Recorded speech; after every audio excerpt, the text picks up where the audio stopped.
The coffee maker in the kitchen was dripping the last of the water into the pot, and the gurgling sound was the only noise in the house. The sun was coming through the kitchen window just right, hitting the dust motes floating in the air, and I was standing there in my slippers and my old flannel robe, watching it. It was a Tuesday. It was November. The air outside had that cold bite that tells you winter is coming, but inside the house was warm and quiet. I looked at the calendar on the refrigerator and saw that it was the 23rd. I had a doctor's appointment at 10. Nothing serious, just a checkup, the kind of thing you do when you get to be my age. I poured the coffee into my favorite mug, the one that says "World's Okayest Grandpa" on it. My daughter Jenny gave it to me 3 Christmases ago. It was a joke. She always had a sharp sense of humor. I took a sip and it was perfect. Not too strong, not too weak, just right. I remember thinking that was a good sign, a good way to start the day. My wife Margaret was still asleep upstairs. She had been sleeping later and later these days. She said it was the change of season. She said the darkness made her tired. I didn't argue. Arguing with Margaret had become a habit I had to break myself of over the years. It was easier to just let her sleep. I walked into the living room and sat down in my recliner. The leather was cold against my legs through my pajama pants. I reached for the remote and turned on the morning news. Some story about a new development going up on the east side of town. Some story about the mayor and a scandal with the city budget. I wasn't really paying attention. My mind was elsewhere. I was thinking about my son, Robert. He was getting married in 6 months. Big wedding, big church, big reception at a country club that cost a fortune. We had already put down a deposit on the venue. Margaret and I had agreed to help with the costs. We had been saving for years for something like this. A wedding in the family, a reason to celebrate, a reason to bring everyone together. Robert was our only son, our firstborn. He was 34 years old and he had finally found the right woman. Her name was Diane. She was smart and pretty, and she had a good job as a marketing director for some tech company downtown. They had been together for 3 years and I had never seen Robert happier. He had that light in his eyes, the kind of light that tells you a man has found his purpose. I liked Diane, I really did. She was always polite, always remembered my birthday, always called me Dad even before they were officially engaged. I thought she was the best thing that ever happened to my son. I thought she was going to be the daughter I never had. I thought a lot of things. I finished my coffee and rinsed the mug in the sink. I went upstairs to get dressed. The bedroom was dark. Margaret was still in bed with the covers pulled up to her chin. She looked small and fragile in the dim light. Her hair was gray and thin, and she had that look of peaceful sleep that I used to admire. I stood there for a moment, watching her. 42 years of marriage. 42 years of sharing a bed and a bathroom and a life. We had our ups and downs. What couple doesn't? But we always found our way back to each other. Or at least I thought we did. I pulled on my khakis and a button-down shirt. I put on my watch. I checked my reflection in the mirror and saw an old man staring back. My face was lined and tired. My hair was white. My hands had spots on them that I couldn't explain. But my eyes were still clear. My mind was still sharp. I still felt like the same man I had always been. I drove to the doctor's office in my old Ford F-150.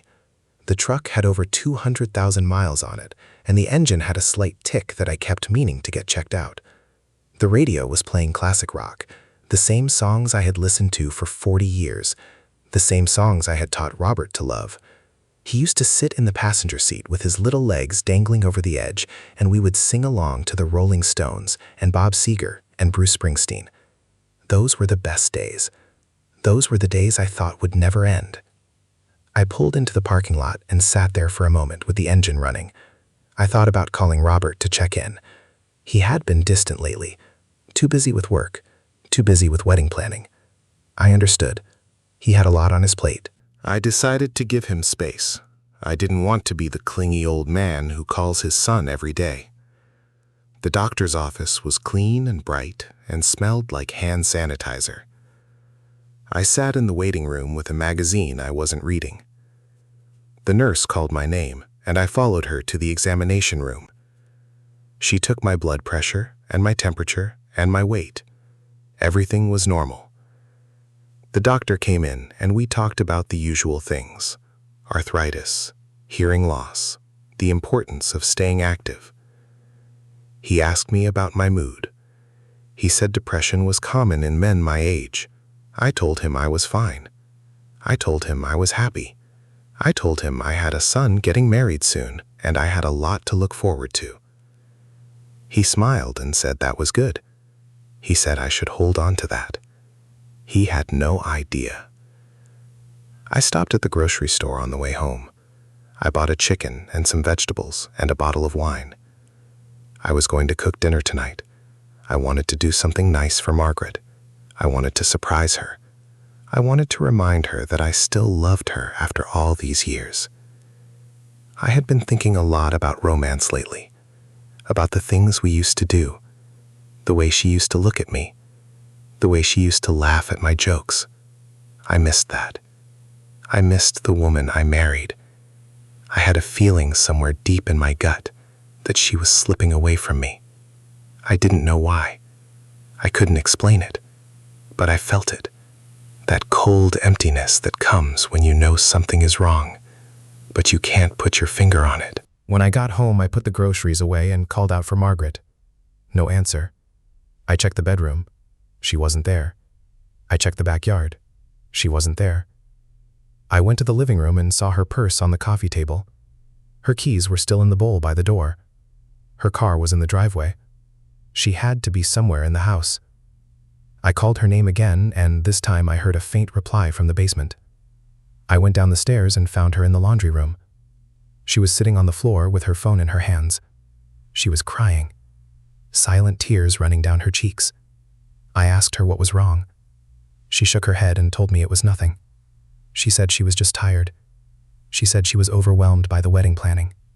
I knelt down and put my arms around her. She stiffened for a moment. Then she relaxed into my embrace. I held her and told her everything was going to be okay. I had no idea that everything was about to fall apart. That night I made the chicken and the vegetables and I opened the wine. We sat at the dining room table like we had done 1,000 times before. The candles were lit.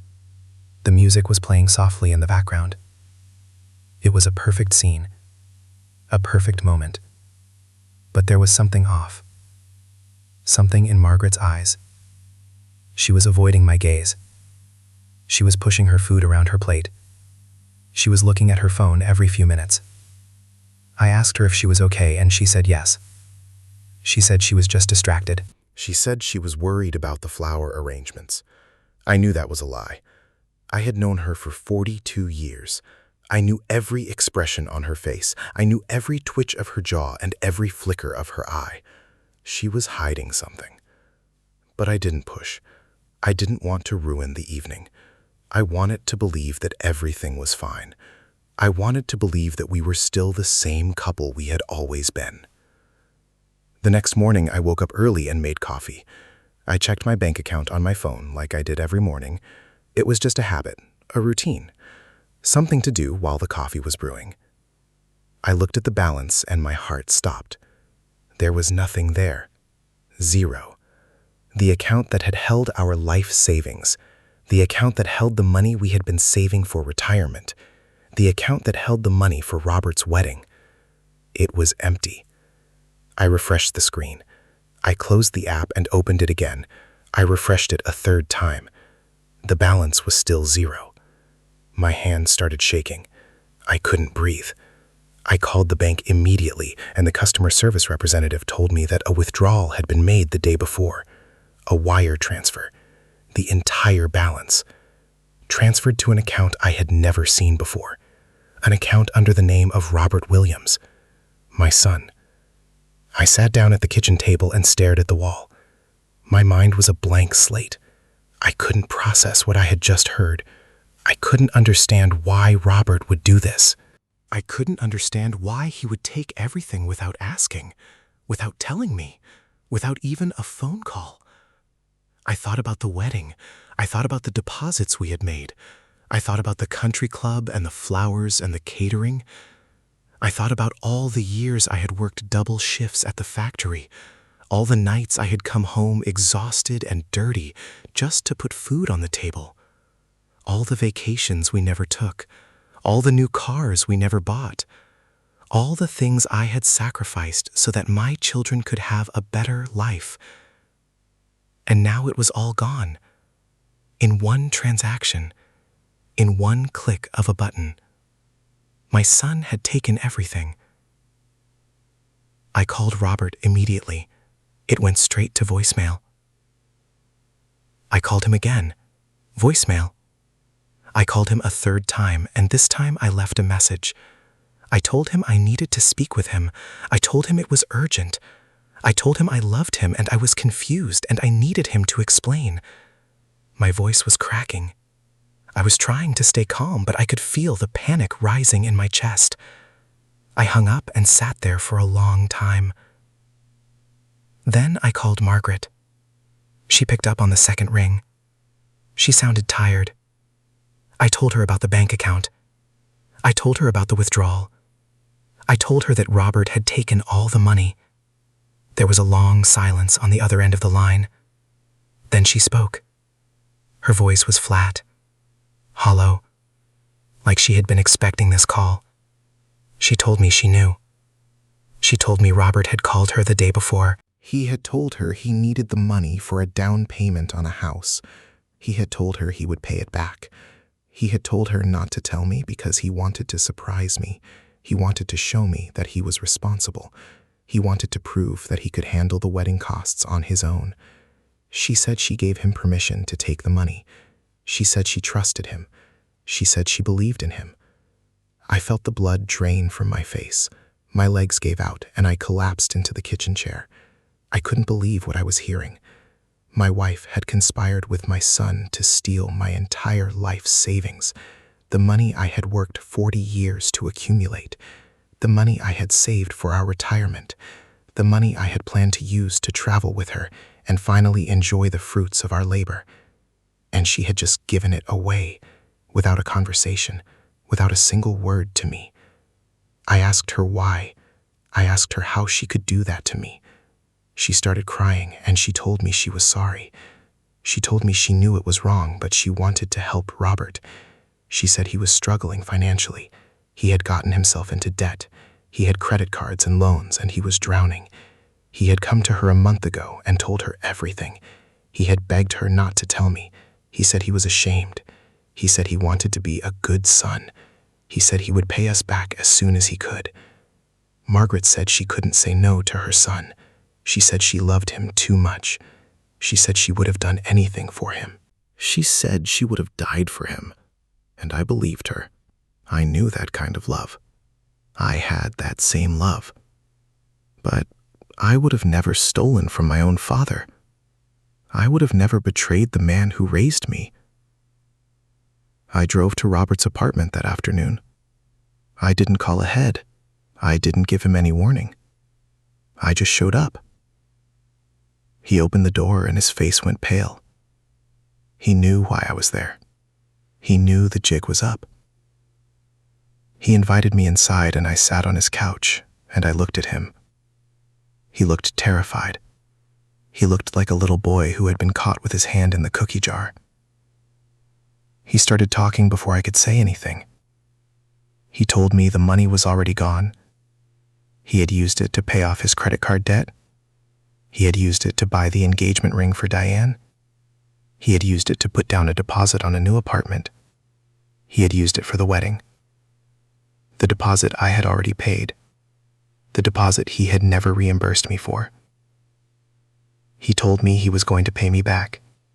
He told me he had a plan. He told me he was going to get a second job. He told me he would sell his car. He told me he would do anything to make it right. I looked at my son and I felt nothing but emptiness. This was the boy I had taught to ride a bike. This was the boy I had taught to throw a baseball. This was the boy I had stayed up with all night when he had a fever. This was the boy I had saved every penny for so he could go to college. This was the boy I had given everything to. And he had thrown it all away. He had taken my life savings and he had spent it like it was nothing, like it was a gift he had been waiting for, like it was an inheritance he had earned. I stood up and I walked out of his apartment without saying a word. I got in my truck and drove home. I didn't cry. I was too angry to cry. I was too numb to feel anything. The next few weeks were a blur. I didn't talk to Robert. I barely spoke to Margaret. The silence in the house was deafening. I stopped cooking dinner. I stopped making coffee in the morning. I stopped watching the news. I just sat in my recliner and stared at the wall. My mind was a prison of thoughts and questions and regrets. I started to wonder if I had failed as a father. I started to wonder if I had made a mistake somewhere along the way. I started to wonder if I had been too generous, too trusting, too naive. I had given my children everything, and they had taken everything. I had loved them with my whole heart, and they had used that love against me. Then I found out about the house. I was going through my mail, and I found a letter from a real estate attorney. It was a notice that the house I had lived in for 30 years had been listed for sale. The house my father had built, the house where my children had grown up, the house where every memory of my life was stored. It was being sold to a developer. The sale was already in progress. The closing date was set for 2 weeks from that day. I called the attorney immediately and I asked him what was happening. He told me that Margaret had signed the papers. She had sold the house. She had put the house on the market without my knowledge. She had forged my signature on the deed. She had taken the equity and deposited it into a joint account, an account she controlled, an account I had no access to. I confronted her that night. I was screaming. I had never screamed at her before, not in 42 years, but I was screaming. I asked her why. I asked her how she could do this to me. She sat at the kitchen table with her hands folded in front of her. She was calm. She was eerily calm. She told me she had done it for Robert. She said Robert needed the money for the wedding. He needed the money for his new life. She said the house was too big for us anyway. We were old and we didn't need all that space. She said we could move into a smaller place, a condo, an apartment, something with less maintenance. She said we would be happier there. She said we would be free of the burden of that old house. She said I would understand one day. She said I would thank her one day. I looked at my wife and I didn't recognize her. She was a stranger wearing my wife's face. I went to a lawyer the next morning. I hired the best one I could afford. I filed for a separation. I filed to contest the sale of the house. I filed to freeze the joint account. I filed for divorce. I didn't care about the stigma. I didn't care about the embarrassment. I didn't care about the years we had spent together. She had torn my heart out, and she had thrown it on the floor. There was nothing left to save. The lawyer told me I had a strong case. He told me I would likely get the money back. He told me the forged signature was a criminal act. He told me I could press charges. I told him I would think about it. I didn't want to press charges against my own wife. Not yet. Not until I understood the full scope of what she had done. The wedding came and went. I didn't go. I couldn't. I sat in a hotel room and I watched the clock. I thought about the life I had built, and I thought about the life I had lost. I thought about Robert and Diane and the beautiful ceremony I would never see. I thought about the father-son dance we would never have. I thought about the speech I would never give. I thought about the grandchildren I would never hold. I had invested everything in my family, and my family had invested everything in their own betrayal. The loneliness was crushing. The silence was unbearable. I started drinking, just a glass of whiskey at night, then 2, then 3. I couldn't sleep. The thoughts kept circling in my head like vultures. I couldn't eat. The food tasted like ash. I started to lose weight. I started to look like a ghost, a shell of the man I used to be. The day of the closing, I walked through the house one last time. The rooms were empty. The furniture was gone. The memories were still there, but they felt distant and faded. I stood in the living room and I remembered the first time we had moved in. I remembered the day we brought Robert home from the hospital. I remembered his first steps, his first words, his first day of school. I remembered the Christmas mornings and the birthday parties and the family dinners. I remembered all of it. And it hurt so much I thought my heart would stop. I walked into the kitchen and I remembered the smell of Margaret's cooking, the laughter, the love. All of it was gone. All of it had been erased. I walked out the front door and I didn't look back. I got in my truck and I drove to my new apartment. A small one-bedroom place with beige walls and a window that faced the parking lot. I was sitting in my apartment one night when I got a call from an unknown number. I almost didn't answer, but something told me to pick up. It was Diane, my daughter-in-law.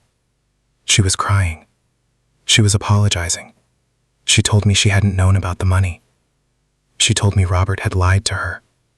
He had told her that the wedding was paid for by his parents as a gift. He had told her that I was happy to help. He had told her that I had given him my blessing. She said she had found out the truth a week ago. She had found the bank statements. She had found the letters from the lawyer. She had confronted Robert and he had confessed. She was devastated. She was ashamed. She told me she was leaving him. She told me she couldn't stay with a man who would do that to his own father. She told me she was sorry. She told me she loved me. She told me I was a good father and a good man, and I didn't deserve any of this. I sat in my chair and listened to her. I felt a strange sense of relief. Someone had finally acknowledged the truth. Someone had finally seen the pain I was carrying. I told Diane it wasn't her fault. I told her she had nothing to be sorry for. I told her to take care of herself. I told her to be strong. I told her she deserved better than Robert. But deep down, I still loved my son. I still loved him even though he had betrayed me. That's the thing about being a father. You can't turn it off. You can't stop loving your children, even when they break your heart. It's a curse. It's a blessing. It's the most painful thing I have ever experienced. The divorce was finalized in the spring. Margaret walked away with a settlement that was far less than she wanted. The house sale was canceled. The deed was returned to me. But I couldn't go back. I couldn't live in that house anymore. Too many memories. Too much pain. I sold it to a young couple with a baby on the way. I watched them walk through the front door, and I saw myself 30 years ago, young and hopeful, and full of dreams. I wish them well. I wish them happiness. I wish them a love that wouldn't betray them. I talk to Robert sometimes, once a month, maybe twice. He calls me on Sundays. He always apologizes. He always tells me he's working on himself. He's seeing a therapist. He's trying to figure out why he did what he did. He says he hates himself. He says he can't forgive himself. I tell him I forgive him. I tell him I always will. But the trust is gone. That bond we had, that unbreakable connection, it's shattered. I don't know if it will ever be repaired. I don't know if I want it to be. Margaret moved to a retirement community in Florida. She remarried a man named Charles who sells real estate. She sends me Christmas cards. She writes that she hopes I am well. She writes that she still loves me. I throw the cards in the trash.